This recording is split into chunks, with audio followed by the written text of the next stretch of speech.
Well, I get to be on this side again. Another day, questioning you guys. Another day, another sweatshirt. Another sweatshirt. I own too many, as I'm sure does Ernie. But this is kind of the one I feel like I get asked a lot about, but you guys have the experience and expertise, and that's why you're on that side of the table, and that's why we're going to be asking you the questions this time. Motorsport sponsorships. It's wide, it's vast. There's so many different motorsports, more popular series, lower entry series. You know, one's easier to get into, ones that take years to get into. What does it actually cost? Time, money, and sacrifice to compete across multiple disciplines? All the above.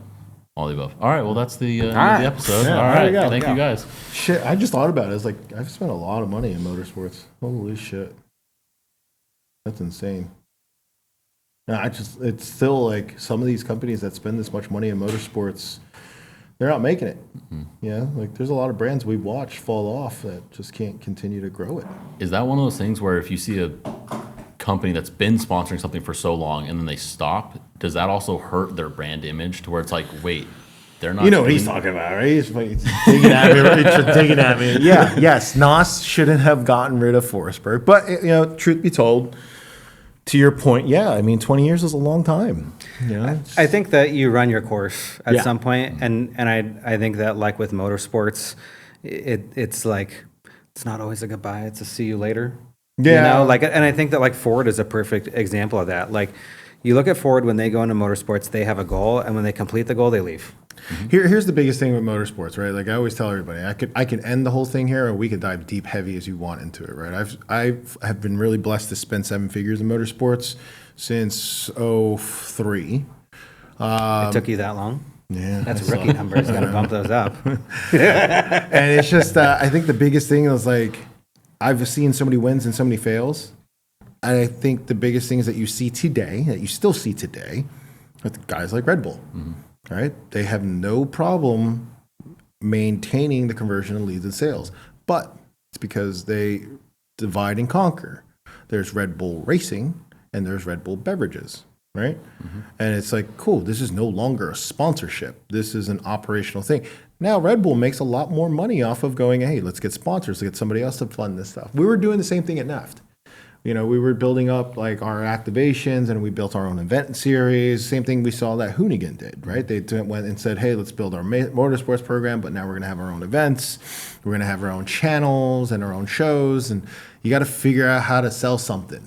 That's it. If you're going to sponsor something and you have CSS, there's a problem. That's a really bad disease in marketing. And, you know, CSS means can't sell shit. And if you can't sell shit, then guess what? The problem isn't the motorsports team. That's the biggest thing that pisses me off. It's just that when these poor guys are asked to go and give them the ROI. If you're a marketer and you're sitting across a multi-time champion and you're going to look at a number and you go, what's my ROI on this? Okay, 2 shames. Marketer should have called somebody. The SEMA registry is open. Ask for advice from somebody else. I still, to this day, I caught a 7-figure check and I called you, right? And it was the funniest conversation we had in our lives. It was, he's cool, fuck him. He's cool. And I was just sitting there like, Jared. Don't get on his bad side. No. Let me be perfect. And in his defense, statistically, he was correct. He was absolutely correct. Yeah. He said everything that would happen was not. Every line he gave me was not personal. It was exactly what would happen for the company. So again, if you don't phone a friend, shame on you. If you're in that spot, don't pull the trigger. You're hurting the industry. Okay. Now, for the athlete on the other side, if you don't have a guy like Jacob Akajanian, one of the best ever, the whole Akajanian family, right? For those that don't know, MMI, team of lawyers. His father was a lawyer. We're talking Dale Earnhardt Jr. agents that were making all these deals happen. His father to his brother to Jacob Akajanian now, who was one of the founders of Donut Media and now at Racer. He works with so many people. Just make sure if you're picking legal representation as an agency that your agent was not on the Lolita Express What's that? Oh, that's where this is going. Moving on. But like, even if you're not lucky enough to have somebody like a Jacob, find someone that has that bandwidth, right? Matt Fields and Brandon. That is the biggest 1-2 punch in the drifting world. 2311. Steve is the president, and his entire team. They have driver reps, they have team reps, like for all their numbers of cars. Then versus the guys over at Trackhouse, and Trackhouse just has 3 guys, right? Andrew, Travis, they're awesome guys, and they just hired a new guy who came from hockey, right? Like I've learned that hockey guys are the best. Like one of my best friends is Vinny from Yamava. Right. And he came from hockey too. Like I have a lot of respect for hockey marketers because like it's really tough and it's real small core passion like our car stuff. And then lastly, when you're as big as McLaren, it's still tough. Right. Like I've met the entire like Brian and Kevin's the president of the Indy side team. Right. And Tony Kanaan. And I haven't had the time yet with Zach Brown, but like Zach is leading that whole relationship. Like I talk to Kevin and Tony, I feel like I'm talking to Zach. They're all so aligned at this wonderful mission of like having you love papaya, right? And you got to come correct at those relationships. So like if you're in motorsports and you're putting the numbers down, that's great. You're winning, that's great. Get your shit together and have a team that's got your back for your success. Because if you don't, you're effed, right? Like I'm extremely close to a lot of guys that think they can do it all and they don't diversify and they don't delegate. And you guys know the people in my life in that circle. And it kills me to see them struggle, and they're struggling because they tried diversifying so many times. They got burned by the wrong guys. The thing is, sometimes you just got to let go instantly. As soon as you see failure, when you're a motorsports owner, just like the track, that part broke, replace it. Well, I think kind of what you've said without saying is essentially like when you are and this isn't always the case, but I think with the people that we work with, right, that like the drivers usually are the team owners. And this is an assumption we're making just in this because that's not always the deal. But like you got to treat your people like usually you will need a manager. You need a manager. You're going to need some level of legal representation and stuff. And you're going to treat like those people just like you would treat people on your pit. Yeah. Like you need to pay them. Yeah. For Christ's sake, pay them. Don't commission them out. Yeah. And just in the way that like you don't want a guy working on your car that sucks because you rely on him in those like tense moments to like, and I'll tell you like even some of the biggest teams that I've worked with like have guys that work with them that like pull it together at the last minute to make sure that their season happens. Like are just clutch and making sure that they get that revenue in from sponsorship. And then, those guys are really to a degree running the team, right? Because they're like, yeah, you guys got to make sure that you do this. When you get up on that podium, you put that fucking hat on right now and you hold this can up and you do this because we have sponsors and make sure you thank these people and do these things. And like, as silly as that sounds, that's what pays the bills. Amen. And to be clear, winning does not pay the bills. Amen. It does not. Like winning it's always great when you win. That's always great for morale, but that doesn't mean everything. Yeah, that doesn't immediately equate to sales or anything. And you mentioned earlier that ROI isn't immediately your first intention when sponsoring motorsport or something like that. What do you think brands are looking for, to help drivers or whoever's trying to get sponsors? What do you think brands actually want from your program? I think brands are fucking up. They look at this from like a cash out and they're going, I'm sponsoring you. They're screwing it up. They should be, let's be partners. Let's be business partners. And this is the financial transaction between you and I to say, I can use your likeliness, right? For example, I think that you need to make more content with Rome and sell a 6-pack all day long. Vahe, I love you.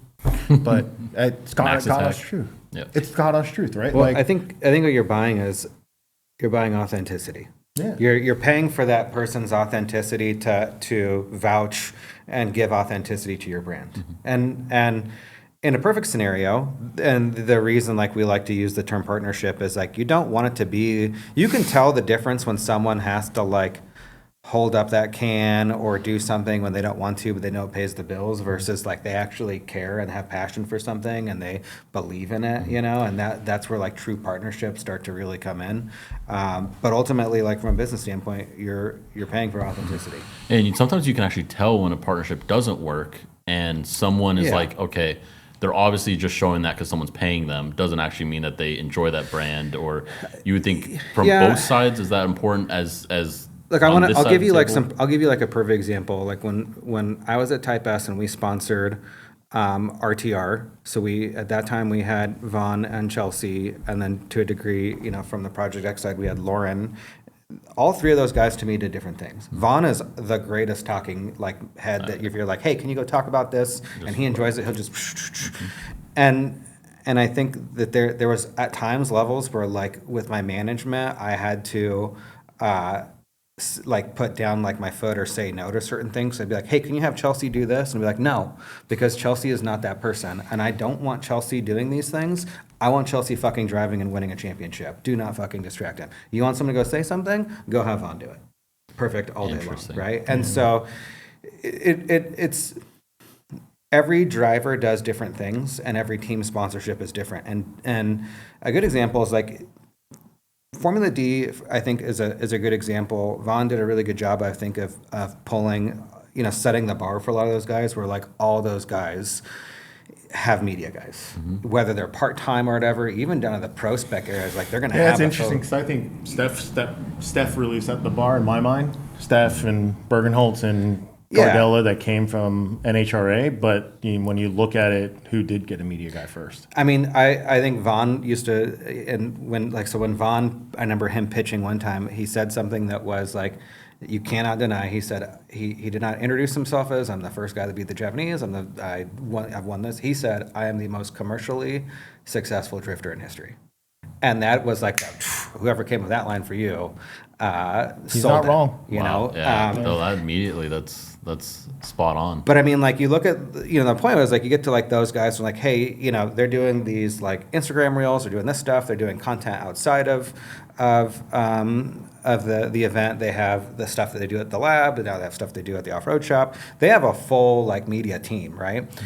You could pay the same amount of money, and these are like conversations that happen. It's like whenever guys that come in with like monster trucks, like, oh, I fucking love monster trucks. But whenever guys like, I have a monster truck and I want you to sponsor me, I'm like, fuck no.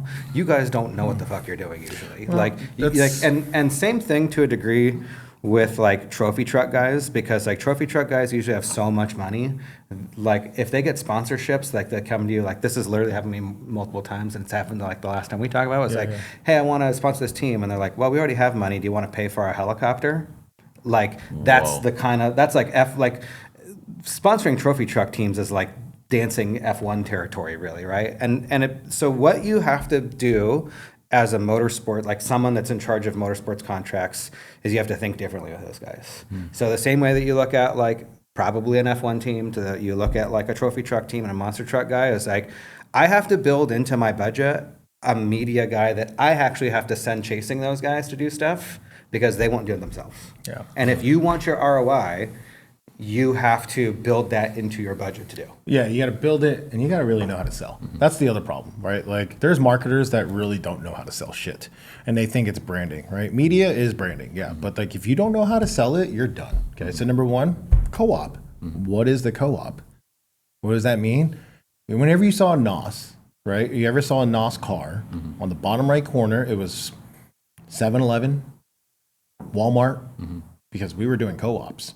And then when you went and you saw that on the TV and you sit there and go, oh, yeah, the branding impressions, that's a vanity number, dude. That doesn't mean it sold something. What sold something is when after the show, I have to make a presentation that said we got this much media value, these views equal this much dollars potentially in converted sales.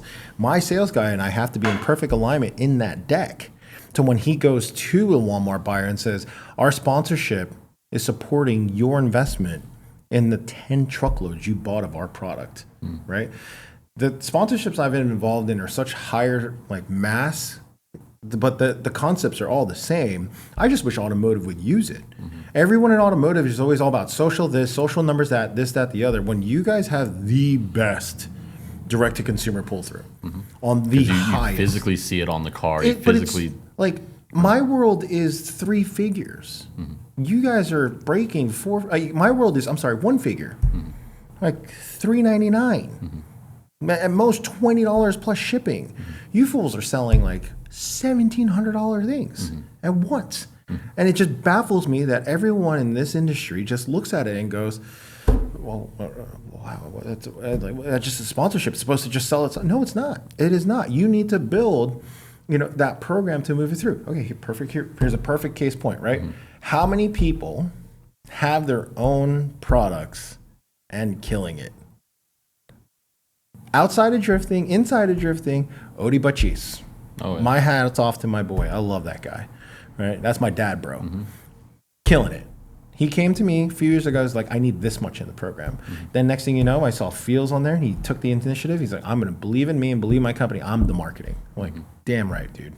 Right? Rad Dan. Oh, yeah. Right?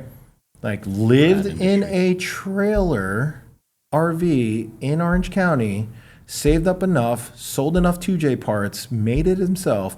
Now he's self-funded, RTR, self-funded, car and parts, right?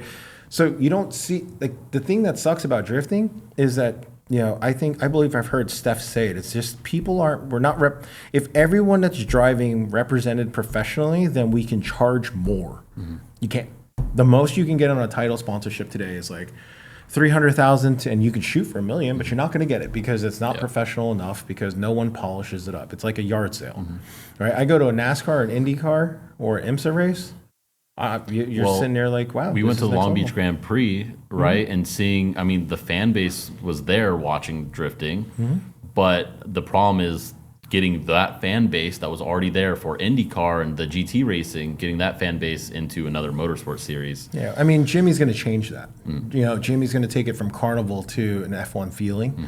Like, Jimmy knows what he's got to do. He's wanted to do it with FD. Now he's got the opportunity to do it. People believe in him. Jimmy's going to make that happen. And it's a process. It's not going to happen overnight. I think I give him 5 years. Yeah. No pressure, Jimmy. But I think Jimmy's going to – I believe in Jim. Jim's like a great mentor of mine. And I think the other thing you got to recognize is, like, when you spend money, you have to make money. We are marketers. Our purpose of our show is to tell the marketer what to do. Don't spend $1 unless you know how to make $3 back. And we're in a different world. You have AI, you have direct-to-consumer, and you have your dealer network, right? Work with your sales team. Ask him what tools he needs to get his commission, right? He'd be like, dude, if I can get a Ford Mustang wheel, this is what at Koenig, right? Jimmy was like, if you can get me a Ford, I can sell that because I came from American Racing Wheels. And I'm making phone calls. Jimmy, is there anyone racing with Fords? Is there Fords ever coming to FD? He goes, funny enough, we just got Ken Gucci in a Mustang. This is before Vaughn had it. Yeah. Right? And then I told Jimmy that. Jimmy's like, do it. Next thing you know, it's me and Jimmy pitching Rick. I didn't have to. I was your age that time, right? I didn't have to. Same way you and I went to Vahe about Rome, right? Like, that's the magic, right? Like I said earlier, like I said in one of our episodes, I said, yo, like, I can't go there without loyalty with a sales guy and a media guy, right? But that loyalty between you and that sales guy, you're Bonnie and Clyde. Like you're Scottie Pippen, Michael Jordan, you're Iron Man Jarvis. You have to work together to make it. For everybody listening, don't make those moves without your sales guy, right? Don't be the egomaniac marketer. Well, not only that, like if you're doing it truly like as a co-op with with a customer, like the biggest fail that you can do is not get your customers buy-in.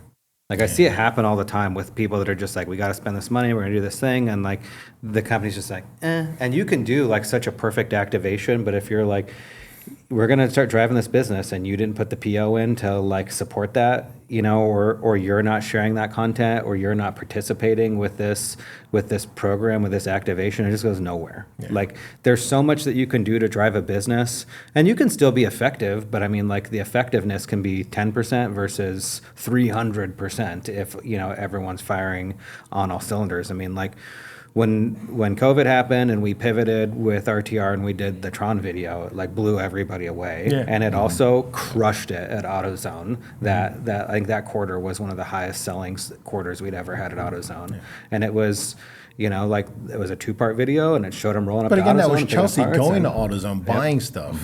and then at the end, it was a big available at AutoZone. Yeah, right? and then Like, they we actually did focused I loved it. It was like Willy Wonka. Yeah. Like he would sign something or leave something and leave it there for people to come to the store. Like Vaughn knows what I'm saying, right? That's why he's the most commercialized drifter. But then the other piece really is like when you see what McLaren's doing, and McLaren has this huge hospitality, costs 80 grand to do it just for the weekend, but the amount of meetings that they're bringing with partner-on-partner relationships is an ROI, right? So they can't just think from DTC and retail. When you get that B2B side, that's a whole nother level of relationships. For example, I'm going to the NASCAR race with the Trackhouse boys, right? I'm going on behalf of Maximo Capital and Rafa Racing, right? But also there's a lot of opportunities that I have with Red Bull and all these other guys where the Red Bull guys are like, yo, we want to pick your brain because we don't want CSS. And it's just like, cool, because I understand what the sales guys are going through. So if a marketer doesn't understand how to make money, that's a big problem. If they know cool shit, that's just half of it. Yeah. Right? So like when I was a kid with the NOS thing, that was the scariest thing ever. Like I'm not surprised the Forsberg thing worked for that long because that was the most gratitude and gravity we ever had. Like it was no B, it was Formula Drift, it was drift demos, like it was real grassroots guerrilla marketing. But when I went into the NASCAR thing, I effed up. Yeah. Like, and then I got into PowerPoint and started making like these, listening to my sales guys, and they're like, we need this, we need that. And then the show car program, that was where we started winning. Like you had this car, you're sampling, you're seeing Kyle's car before the race, like 2 weeks out, right? And it's like, damn it, that's 250 grand just to go follow this damn tour to go around, right? The rally racing one, I really would have screwed up with ACP. ACP flipped his car over at X Games and saved my job, literally. Because to make a slide with a car flipping over saying this many views, this much, we're still active in Q3, right? Because we had low sales that month, like, and then Q4 will come back. But then Kyle Busch started winning, and then Forsberg won a championship. In 09, we won 6 championships. AMS won the drag racing thing, Time Attack.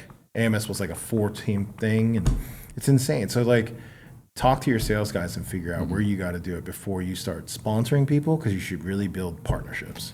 And then going back to, you know, the younger viewers and listeners who are trying to get into this space, what would you say is a realistic path for, you know, 18, 19-year-old who does want to get in motorsports, whether that is, obviously driving is a whole different world, but just wants to be involved?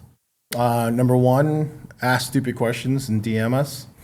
I caught honest truth, man, because like that's the whole reason why we built this show is that you and I had to like beg, borrow, steal. He did a long stint at SEMA politically, young executive network, right? And I think that's a really good way to do it too, right? I'm a big supporter of PRI and SEMA. They do these programs, get involved in that, and that's what he did. He's for almost 5 years. That was a while, yeah. I mean, different stuff I did there, but yeah. He met a lot of great Got some people. hardware. Do you think there's opportunities if someone is involved with their company that isn't involved in motorsports to kind of take a step back or kind of look into it, be like, hey, maybe this is a good angle for us?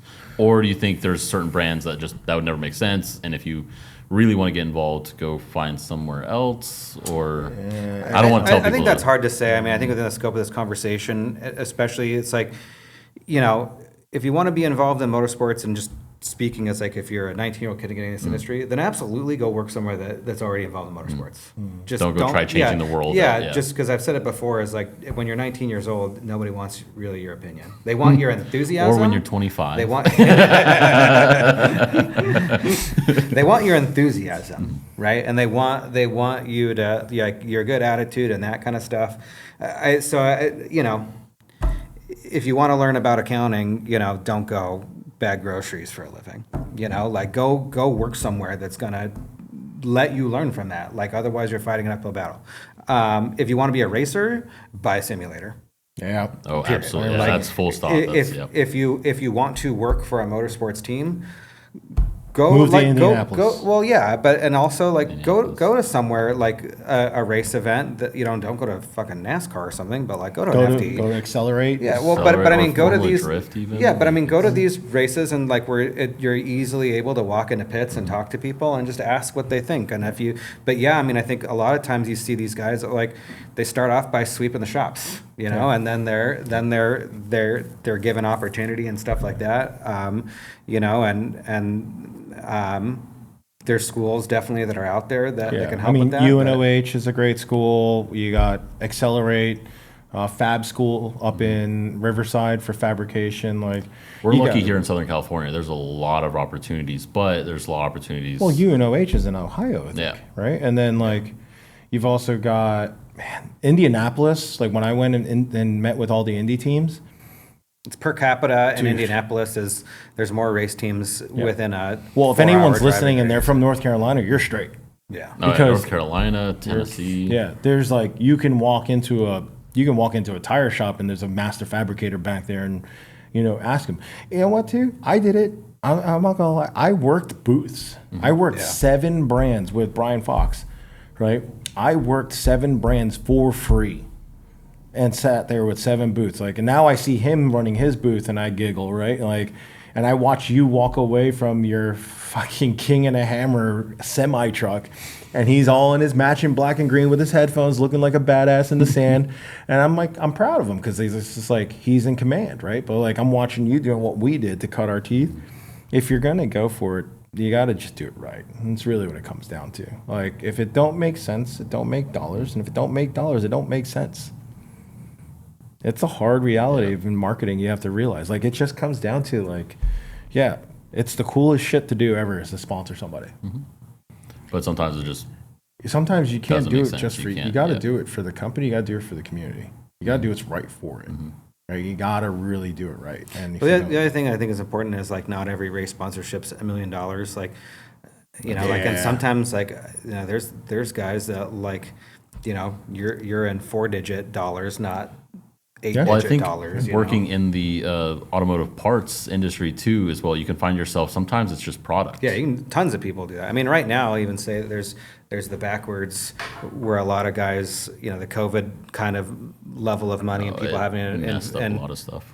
well, there was just also a lot of back to like some of the stuff we've talked about, like the money guy stuff of like having a plan. There's like capital expenditures where you're just like, gotta spend this money, better put it in marketing, gotta do it. And that inflated a lot of stuff. And now it's just like that time is gone. So I see a lot of companies that like really aren't doing money at all. They're just doing parts, and there's guys that like the guys that do get paid money get paid a lot of money because if they've done it well and they built their program out, they're able to make it happen. But and anybody that owns a team, be more professional.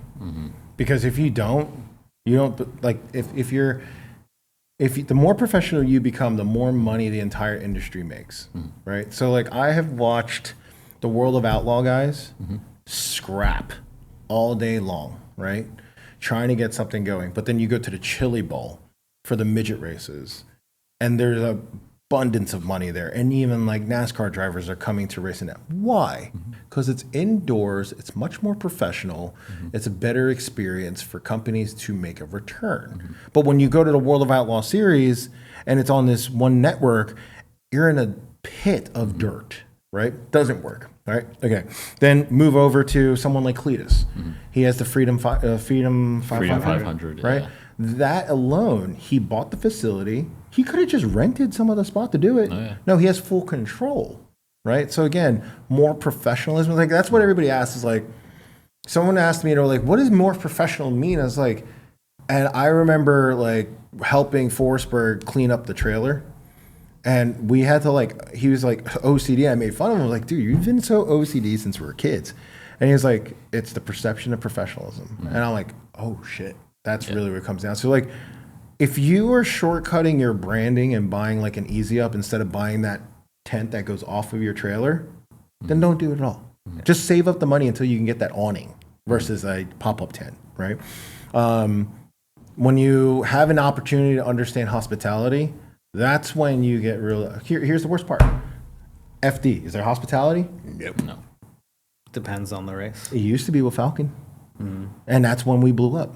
Right now, there's zero hospitality. Now it's all media based. What's that mean? There's no B2B. When we went to IndyCar, right, we were laughing about all the hillbillies and like the joking videos that you sent me, and it's actually so on. There's still a ton of hospitality, millions of dollars in hospitality. When we go to San Diego, I'm going because of hospitality. Like the team, my Trackhouse team is like, hey, come on and hang out with us at this. I'm like, I'm not going to say no. It's the first inaugural SD event. So you guys got to look at that. If you are a team owner, elevate the game, not just on the track. Yeah. And not just bare minimum, like posting your social media. I see already too many that people just, I'm winning, and therefore I should get sponsorships. It's very base level. There's kind of this, again, going back to professionalism, just post your car, post like talking video. If y'all want to see your face, talk about how your weekend went. I mean, winning isn't everything. I think Ken Block proved that. Yep. It's about, you just have to, it's about having something that people want to look at. Because you can win and like not be likable, and nobody wants to look at you, there's some things that happened this last weekend with certain people that I could be like, oh, well, now I know about her truck that I would have obviously never looked at had that incident not happened. Maybe not a great way to, bring eyes on it, but she didn't win, obviously. But I think one of the biggest families you want to watch to see who's doing it right. We're gonna say the same people. Deegans. All day. I would add the Sorensens in there too. Yeah, they're going through a tough time right now. You weren't going to say the Andersons? Come on, they got a series. But yeah, Deegan's, that. I think it's because I've loved. You are so wrong. I will live and die on this. The Andersons are going to look at. What? Gravedigger? Oh, yes, you're right. Monster Jam, you're right. Gravedigger, Son of a Digger. That's why, like, when we went to Poland, right, like, I sat there and I said, like, this is a Monster Jam that's drifting. Like, why can't we produce this? But when you're owning a team and you're collecting a check, keep your eyes on the Deegans. Like the way that Brian is being very real and open, and the way that they're just here. We'll close with this. Yep. What the Deegans do so well is they make a family album of videos. That's it. They don't care what you think or what's going on. They like sitting down and watching those videos for memories. That's all it is. Travis has got a different way, right? Like if you break it, if the cameras are running, it's good. You're all right. You don't owe me anything. But if you weren't running a camera and you destroyed a car, you're paying for it, right? It's like JT at Black Rifle says, it's like the best mentality. But the Deegans really got something going on too. There you go. Pay attention to the Deegans. Cool. Thank you guys. His outro sucked. I know. What was that? Well, what the fuck was that? We are motivated. No, I give you the most cringy line ever. You're fired on 3, 1, 2, 3. You're You're fired.